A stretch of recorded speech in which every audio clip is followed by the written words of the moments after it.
British advanced pain clinic, నొప్పిమాయం surgery దూరం. For appointments 9155515563.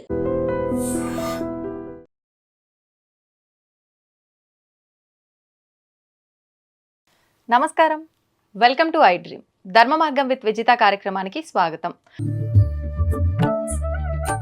ప్రస్తుతం మనతో పాటు ఉన్నారు ప్రముఖ జ్యోతిష్య వాస్తు పండితులు బ్రహ్మశ్రీ జేఎస్ శాస్త్రి గారు. ఇప్పుడు వారితో మాట్లాడి మనకున్న సందేహాలన్నింటినీ కూడా నివృత్తి చేసుకునే ప్రయత్నం చేద్దాం. నమస్కారం అండి. నమస్కారం గురువు గారు, దానాలలోకెల్లా గొప్ప దానం అన్నదానం, విద్యాదానం అని అంటుంటారు. అంటే ముఖ్యంగా అన్నదానం విషయానికి వస్తే అన్నదానం అనేది చాలా గొప్పది. నలుగురికి ఆహారం లేని వాళ్ళకు ఆహారం పెడితే గనక మనకు మరి వచ్చే జన్మలలో ఆహారం అందుబాటులో ఉంటుంది అనే ఒక ఆలోచన ప్రతి ఒక్కరిలో ఉంటుంది. మరి ఇంత గొప్పదైన అన్నదానాన్ని మించి మనం ఎవరైతే అన్నదానం చేపిస్తారో చేపించిన వాళ్ళకంటే ఎక్కువగా తిన్నవారు తిన్న తర్వాత ఏదైతే ఆ విస్తరాకు ఉంటుందో దాన్ని తీసిన వారికి ఎక్కువ పుణ్యం వస్తుంది అని చెప్పి, లేదు అన్నదానం చేయించిన వాళ్ళకు వచ్చిన ఫలితమే ఇది తీసిన వాళ్ళకు కూడా వస్తుంది అని చెప్పి పెద్దవాళ్ళు చాలా సందర్భాల్లో చెప్తూ ఉంటారు. ఇదంతా నిజమేనా? నిజంగా ఎంతో ఖర్చు పెట్టి నలుగురికి అన్నం పెట్టాలి అన్న ఆలోచనతో వాళ్ళు చేసిన అంత గొప్ప పనికి ఈ తిన్న ఆకు తీయటం వల్ల అంత గొప్ప ఫలితం ఎలా వస్తుందంటారు? శ్రీ గురుభ్యో నమః. శ్రీ మహాగణాధిపతే నమః. శ్రీ మహాసరస్వత్యై నమః. హరి ఓం శ్రీమాత్రే నమః. మనకు షోడశ మహాదానాలు, దశదానాలు అని చెప్పి చెప్తున్నాం. అందులో అంతర్భాగంగా వచ్చేటువంటిదే ఈ అన్నదానము. మనము ప్రత్యేకంగా మీరు చూస్తుంటారు, అన్నదానం అనేటువంటిది ప్రముఖంగా ప్రతి అమావాస్య రోజు కొంతమంది చేస్తుంటారు. కొంతమంది దేవాలయాల్లో ప్రతినిత్యం కూడా అన్నదానం అనేది చేస్తున్నారు. మనకు అన్నదానంలో ఒక విశేషం ఏంటంటే, మీకు ఉపనిషత్తులకు మనం వెళ్ళినట్లయితే అన్నం నింద్యాత్ అని చెప్పి మనకు ఉపనిషత్తులో అనువాకం ఉంది. ఆ ఉపనిషత్తులో వచ్చినప్పుడు ఎప్పుడు అన్నాన్ని నిందించకూడదు అని చెప్పి చెప్తున్న ఉపనిషత్తులు మనకి. అంటే దానిలో పరబ్రహ్మ స్వరూపాన్ని చూడాలి అని చెప్పి. అంటే పరబ్రహ్మ స్వరూపాన్ని ఎలా చూస్తామండి మరి అంటే, ప్రతి జీవికి తన జఠరాగ్ని అనేది ఉంటుంది. అంటే పంచభూత సాక్షిగానే జీవనం జరుగుతుంటుంది. ప్రతి మనిషికి కూడా పంచభూత తత్వంలోనే ఉంటుంది. ఎందుకంటే ప్రతి మనిషికి వాయువు ఎంత ముఖ్యమో, జీవం ఉత్పత్తి అనేది అంత ముఖ్యము. దానిలో జలము ఉంటుంది అంతర్గతంగా, దానిలోనే అగ్ని ఉంటుంది. అది ఊర్ధ్వరేతంలో ఉన్నట్టు నుదురు ఆకాశ భాగంగాను, పృథ్వీతత్వంగా మనం కూర్చునేటువంటి పిరుదుల్ని పృథ్వీతత్వంగాను, ఇలా అనేక పంచభూత తత్వాలను మనము చూస్తుంటాం శరీర భాగంలో. అంటే ప్రతి దానికి కూడా మన ప్రతి ఒక్క అవయవంలో ముఖ్యంగా కావాల్సింది రక్తం. ఈ రక్తాన్ని మనకు కలగజేసేది ఆ కండరాలకు సంబంధించి అవన్నీ కూడా జీవనం ఉండాలి అని అంటే ఏదైనా ఆహారం తీసుకోవాలి. అంటే ఆహారంలో ఆ యొక్క ఆహారం ఏదైతే ఉంటుందో దాన్ని బేస్ చేసుకొని మన యొక్క జీవన శైలి నడుస్తూ ఉంటుంది. దాన్ని బట్టి ముఖ్యంగా ఎందుకు అంటే, ఇది అన్నదానం చేయడానికి ముందర అది ఉద్దేశించింది దేనికని తెలుసుకోవాలి. మొదలు ఉద్దేశం ఏంటి? ఎందుకంటే అన్నదానం అందరూ చేయగలుగుతారు. ఎందుకంటే ఎవరైనా ఇంటికి వస్తే భోజనం చేసి వెళ్ళండి అని అంటాం. అసలు దాని యొక్క ప్రధాన ఉద్దేశం ఏంటంటే మర్యాదగా మనం అనుకుంటాం. కానీ ప్రతి జీవికి కూడా మనిషికి భోజనం పెట్టడంతో ఉన్న ఆనందం ఇంకోటి లేదు. ముఖ్యంగా బ్రాహ్మణ భోజన ప్రియ అన్నారు. అంటే బ్రాహ్మణికి ఎన్ని సంతర్పణ చేయండి, ఏ విధంగా చేయండి, ధర్మం ఎన్ని విధాలుగా ఇచ్చినా కూడా బ్రాహ్మడికి స్వయం పాకం అనేది ఎందుకు పెట్టారు? కారణం ఏంటంటే, అతనికి ఎప్పుడైతే ఆ స్వయం పాకం మనం సమృద్ధిగా ఇస్తామో ఆ బ్రాహ్మడు యొక్క ఆశీస్సుల వల్ల లోకము సుభిక్షంగా ఉంటుంది, వాళ్ళు సుభిక్షంగా ఉంటారు. అందుకని అంటే ఈ భూసురులుగా విష్ణుమూర్తి స్వరూపంగా మనకు ఈ యొక్క బ్రాహ్మణులు ఉంటారు. కాబట్టి విష్ణుమూర్తిని మనం ఎప్పుడైతే ప్రత్యక్షం అవుతారంటే, మనకు ఆరాధన ప్రత్యక్షంగా చేయలేం కాబట్టి బ్రాహ్మణ స్వరూపంలో ఆరాధన చేయటం వల్ల సాక్షాత్ విష్ణుమూర్తి స్వరూపంగా భావం చేస్తే స్థితికారకుడు కదా, మనకు అన్ని రకాల స్థితిని కలుగుతూ ఉంటాయి. అయితే దీనికి మీరు అడిగినటువంటి ప్రశ్న అన్నదానం ప్రత్యేకంగా అడిగారు. అంటే అన్నదానంలో పరబ్రహ్మ స్వరూపాన్ని ఎలా అయితే మనం చూడాలనుకుంటున్నామో, అంటే ప్రతి ఒక్కరికి భోజనం పెట్టిన తర్వాత కొంతమందికి ఈ యొక్క యజ్ఞోపవిధానం ఉంటుంది విధిగా. అంటే బ్రాహ్మణులకు, క్షత్రియులకి, వైశ్యులకి, కొంతవరకు ఉన్నాయి. అంటే వాళ్ళ యొక్క గురోపదేశాలు బట్టి కొంతమంది కూడా ఉన్నాయి. అయితే ఇక్కడ ఏంటంటే అన్నదానంలో ఉన్న విషయము మనకు అన్ని రకాల షడ్రుషోపేతంగా పెడతాం. ఎప్పుడైతే ఇప్పుడు మీకు క్షేత్రం ఎగ్జాంపుల్గా మనం తీసుకున్నట్లయితే ధర్మస్థలి. ధర్మస్థలిలో ఆ భక్తుడు మంజునాథ స్వామికి ఎట్లయితే ఆయన ఇప్పుడు ఉన్నారో, మంజునాథ స్వామి ప్రతినిత్యం వాళ్ళు ఒక అతిథికి భోజనం పెట్టేటువంటి వారు. కానీ అక్కడ రూల్స్ ఏంటంటే భోజనం ఎవరు చేసినా కాళ్ళు కడుక్కొని రమ్మంటాం. సాక్షాత్తు శివుడే ఒక స్వరూపంలో వస్తాడు.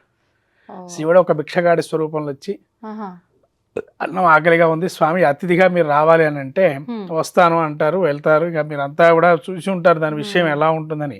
స్నానం అన్నపానం అంటే అన్నదానంలో కూడా ఎలా ఉన్నారు అనే విషయం పక్కన పెట్టినట్టయితే నీకు ఎప్పుడైతే నువ్వు వాడికి భోజనం పెడదామని నీ యొక్క మనస్సంకల్పం ఉంటుంది చూడండి, ఆ సంకల్పం ఇంపార్టెంట్. మనస్సంకల్పం ఏదైతే ఉంటుందో మనస్సు శుద్ధిగా ఉంటే అన్నదానం కదా ఎన్ని దానాలు చేసినా బాగుంటాయి. ఫస్ట్ సంకల్పం అది ఉండదు వీరికి, మనస్సంకల్పం అది ఉండదు. నాకు అది కావాలి ఇది కావాలని సంకల్పం పెడతారు. కోరికతో ఉన్నటువంటి దానము ఎప్పటికీ పనికిరాదు. ఎప్పుడైతే లాభాపేక్షకుండా దానం ఇస్తాడో అది అపూర్వమైన ఫలితాన్ని ఇస్తుంది. ఓకే, అయితే ఇప్పుడు ఇది నేను ఒకటి అడుగుతాను, అది దానము అని చెప్పలేం కానీ మనతో ఉన్న వాళ్ళకి కానీ లేదంటే మన ఇంట్లో పనిచేసే వాళ్ళకి కానీ ఎవరికైనా బయట అడుక్కోవడానికి వచ్చిన వాళ్ళకి కానీ పెట్టేటప్పుడు మనం తినేటప్పుడు ఎంతైతే మంచిగా ఉండాలని ఆలోచిస్తామో వాళ్ళకు పెట్టేటప్పుడు మాత్రం ఆలోచన ఉండదండి. ఏది మనం తినద్దు అని పక్కన పెడతామో దాన్ని తీసుకెళ్ళి పెట్టే వాళ్ళే చాలా వరకు ఉంటారు. నిజంగా దీనివల్ల మళ్ళీ ఏదైనా మనం చేసిన దానికి మంచి అది అని చెప్పుకోలేము, ఫలితం మంచి ఫలితం ఎలాగూ రాదు, దోషం ఏమైనా వస్తుందంటారు అలా చేయడం వల్ల? అక్కడ కూడా మీకు మనకు సామెత ఉందమ్మా, అన్నమో రామచంద్ర అంటూ ఉంటారు. అంటే కనీసం వాడు తిని ఎన్నో వారాలు అవుతుంటుంది. మరి అలా పెట్టడం అనేది కూడా దోషమే, ఎందుకంటే పెట్టకూడదు. కానీ ఏంటంటే కనీసం వాడి క్షుద్బాధ అప్పటికప్పుడు మనం తీర్చిన వాళ్ళం అవుతామేమో అని అనుకునే కొంతమంది పెడుతూ ఉంటారు. ఇప్పుడు మిగిలినటువంటి అన్నాన్ని అంటే ఇప్పుడు మనం పరేయలేము, ఎందుకంటే పరబ్రహ్మ స్వరూపం అంటున్నాం. ఆ అన్నాన్ని ఇంకెవరికైనా ఇస్తే వాడు కనీసం ఆ రోజన్నా వాడి బాధ తీరుతుంది కదా అని చెప్పి. అంటే మనస్సు, ఇక్కడ అందుకనే అన్నాను మనస్సంకల్పం ఉండాలి. మనస్సు ఉంటే లేదు తీసుకెళ్ళి చెత్తపుట్లో పడేస్తాడు ఇంకోటైతే. పోయి ఏమి ఇస్తాంలే, పోయి చెత్తపుట్లో పడేస్తే మనకు అవకాశం లేదు, ఎవరు పోయి ఇస్తారు అని. అంటే ఇవ్వటానికి కూడా కష్టతరం పొందేవాళ్ళు కొంతమంది ఉన్నారు. తర్వాత అన్నదానం చేస్తే మనకు ఎటువంటి ఫలితం కలుగుతుంది అని అంటే అమావాస్య రోజు చేయటంతో పితృదేవతానుగ్రహం కలుగుతుందని కొంతమంది ఈ యొక్క అన్నదానాన్ని ఏర్పాటు చేస్తుంటారు. ఇంకొందరు ఏం చేస్తారంటే అన్నదానాన్ని వారాల్లో పెట్టుకుంటారు. ఒక్కొక్క వారం ఒక్కో విధంగా, సోమవారం శివుడికనో, గురువారం ఈ యొక్క బాబా గుళ్ళో అన్ని గుళ్ళో పెడుతూ ఉంటారు, రాఘవేంద్ర స్వామి గుళ్ళో అని. అంటే ఒక్కొక్క దేవాలయంలో ఒక్కొక్క వారం చేస్తుంటారు. కానీ ఈ భోజనం అనేది ప్రతినిత్యం మనం ఎప్పుడైతే దానం చేస్తామో ఆ దాన ఫలితం ఏంటి అంటే మనం ఎప్పుడైతే ఎవరి అయితే క్షుద్బాత సంతోషంగా వాడు ఆశీస్సులు ఇస్తాడో మనకి చల్లగా ఉన్నాయినా అని అంటారు. అంటే ఏంటంటే ఆ ఆశీస్సులు కూడా కొంతవరకు వాడికి మంచి చేస్తాయి. అందుకని అన్నదానంలో ఉన్నట్టు గొప్పదనం అటువంటిది. మనం అన్నదానం తర్వాత ఈ యొక్క అన్నదాన విశేషం మళ్ళీ ఎక్కడ కలుగుతుంది మీకంటే పితృ కార్యక్రమాలు చేసేటప్పుడు బ్రాహ్మణికి భోజనం పెడతారు కొన్ని ద్విజులుగా, స్వయంపాకం ఇచ్చేవాళ్ళు. దానిలో ఇది అక్షయమవుగాక అంటారు. అక్కడ అక్షయమవుగాక అంటే మనం ఇచ్చినది కొంత అయినా కానీ అక్షయం అంటే ఆ ఫలితాన్ని మనం ఊహించిన విధంగా మనకు ఆశీస్సులు ఇవ్వండి అని చెప్పి అక్కడ అడుగుతుంటారు పితృదేవతలు. ఇప్పుడు నేను ఏదైతే బ్రాహ్మణునికి ఇచ్చానో అది నాకు మళ్ళీ మళ్ళీ వృద్ధిలోకి రావాలి అని చెప్పి ఆశీర్వాదం అండి. అదే అక్షయమవుగాక అంటే అక్షయ పాత్ర అంటే ఏంది, ఎప్పుడు కూడా క్షయంగా అనేటువంటి పాత్ర. అంటే ఎప్పుడు నశించదు, ఏదో కొంత గొప్ప అందులో ఉంటది అక్షయంగా, అదే అక్షయం అని అంటారు. అంటే తిండికి లోటు ఉండదు, ఇంకా తిండికనే కాదండి, ఇంకా లక్ష్మీ ప్రాప్తి గాని వారి స్థితి గాని అన్ని విధాలుగా ఇంకా అంటే అక్షయమవుగాక అని చెప్పి ఆశీర్వచనలు ఇస్తారు. మీరు పిండ ప్రదానాలు చేసేటప్పుడు బ్రాహ్మణులు చెప్తారు ఈ విషయం, అక్షయమవుగాక అని చెప్పిస్తారు. అంటే ఆ సంబంధం ఏంటంటే అక్కడ కూడా ఈ పితృదేవతానుగ్రహం పరిపూర్ణంగా కలిగి వాడి రుణ విముక్తి, అంటే వాడికి మనకు రుణానుబంధ రూపేణ పశుపత్ని సుతాలయ ఎప్పుడైతే అంటామో ఆ సూత్రానికి ఇది రుణం అది తీరాలి అంటే ఇటువంటివి సంకల్పం చేతగా ఎప్పుడైతే స్వయం పాకం ఇస్తాడో ఆ రుణం తీరుతూ ఉంటుంది. ఇట్లానే వెంగిలి ఇస్తరాకులు వెత్తచ్చా అంటే ఇక్కడ కూడా ఏంటంటే వ్రత నియమాలు కొన్ని ఉన్నాయి. కొన్ని వ్రతాలు 7 శనివారాల వ్రతం విన్నారు మీరు, ఇనే ఉంటారు. ఆ 7 శనివారాల వ్రతాల్లో ఎవరైతే కర్తగా చేస్తారో వాళ్ళు ఎత్తడమే చాలా విశేషం అక్కడ. రెండోది కొంతమంది వ్రతాలు ఈ వేద పండితులు చేసే వ్రతాలు కొన్ని ఉంటాయి.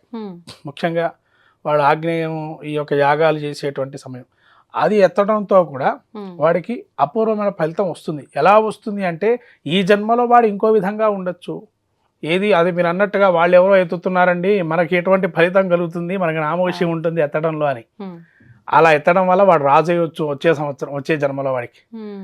అంటే అది కూడా అన్నపూర్ణే సదాపూర్ణే శంకర ప్రాణం అంటే అమ్మవారు ఉంది అక్కడ కూడా ఆ పాత్రలో. అందుకని మనం అక్షయమౌగాకి ఇంకొక శ్లోకం కూడా ఉంది, ఇంకొక మంత్రం ఉందమ్మా. రౌరవి అపుణ్యంలయే పద్మాద్భుత నివాసనం అదకం దత్తం అక్షయం ఉపతిష్టతు. ఇది ఎప్పుడైతే మనం అప్రదక్షిణంగా తిప్పుతారు ఆచమనం అంటే, మీరు గాయత్రి మన ఉపదేశం ఉన్న వాళ్ళు మామూలుగా దానికి ప్రోక్షణ చేసి పరిశుభ్రం చేసుకొని భోజనం చేస్తారు, ప్రాణాయామాది అపానాది స్వాహాకారాలు చెప్పి చేసుకుంటారు. మళ్ళీ ఉత్తరాపోషణంగా ఇది చెప్తారు. ఉత్తరాపోషణ చేసినప్పుడు ఈ యొక్క అన్నంలో ఏదైనా నాకు తెలిసి తెలియని లోపంతో కొన్ని వదిలేసినా కూడా రౌరవాది నరకాల్లో పడతారని చెప్పి అంటారు. కాబట్టి అన్నాన్ని విడిచద్దు, అన్నం విడవకూడదు అని చెప్పి, అందులో నాకు తెలియక ఇది కూడా ఏదైతే ఉంటుందో ఆ పాపం క్షయమైపోయి రౌరవాది నరకాల నుంచి బయటపడేసి ఇది అమృతతుల్యంగా నా ఆహారం నా లోపలికి వెళ్ళి అది అక్షయంగా అన్ని విధాలుగా బాగుండేట్టుగా నాకు కానీ పెట్టిన వాళ్ళకి కానీ అది అక్షయమవుగాక అని చెప్పి ఆ యొక్క ఉత్తరాపోషణ చేస్తాం. ఈ అంటే నరకంలో కూడా ఉత్తమ లోకాలు ఉంటాయంటారు కదా, అందులోనే ఈ యొక్క పుణ్యలోకం అది చెప్పడం వల్ల పద్మాద్భుత నివాసం. పద్మాద్భుత అంటే ఏంటి, మనకు ఈ యొక్క తామర పువ్వు ఏదైతే దేనిలో నుంచి వస్తుంది, బురదలోంచి వస్తుంది. అంటే దానికి బురదలోంచి వచ్చినా కానీ మనం దాన్ని ఎంత పుణ్యంగా వాడతాం, విష్ణుమూర్తికి లక్ష్మీదేవికి. అట్లానే ఇక్కడ కూడా ఈ యొక్క పుణ్యలోకాలు రావాలని వడ్డించిన వాళ్ళకి కానీ తీసిన వాళ్ళకి కానీ అట్లే ఈ అన్నదానం చేసిన వాళ్ళకి కానీ ఒకటే ఉత్తరాపోషణతో సమాప్తి చేస్తాం. ఇది అమృతంతో సమానంగా మారాలి, మా ఆహారం మాకు బాగుండాలి, పెట్టిన వాడికి కూడా ఆ అన్నదానం చేసిన వాడికి అమృతతుల్యంగా అక్షయ ఫలంగా కావాలి అని చెప్పి ఆశీర్వచనాలు చేస్తాం. ఇది అన్నదానంలో ఒక చాలా విశేషమైంది. ఈ అన్నదానం మీరు అన్నాడు ఉత్తరాయణ పుణ్యకాలము, అమావాస్య రోజు, ఇంకా తదితర పుణ్య కార్యక్రమాలు, పుట్టినరోజులను ఇంకా చాలా రకరకాలు ఉన్నాయి. రకరకాల అన్నదానం చేయటం వల్ల గ్రహశాంతి అనేది కూడా కలుగుతుంది, ప్లస్ పితృదేవతానుగ్రహం కలుగుతుంది, ఇంకా అనేక రకాలైనటువంటి ఇబ్బందుల నుంచి బయటపడతాం. ఈ అన్నదానంలో ఉన్న విశేషం. వ్రతంలో నియమాల్లో కూడా ఉన్నాయి. అన్నదానం ఒక పూట చేయమని, లేదైనా ఎవరెవరికి పెట్టాలి అనేది, ముత్తైదులకు పెట్టడం వల్ల ఏమవుతుందని మనం వ్రతాలు చూసుకున్నట్లయితే చాలా ఉన్నాయి. ఇంకా అన్నదానం అంత విశేషమైంది. నిజంగా నాకున్న సందేహాన్ని అయితే చాలా చక్కగా నివృత్తి చేశారండి. ధన్యవాదాలు. నమస్కారం.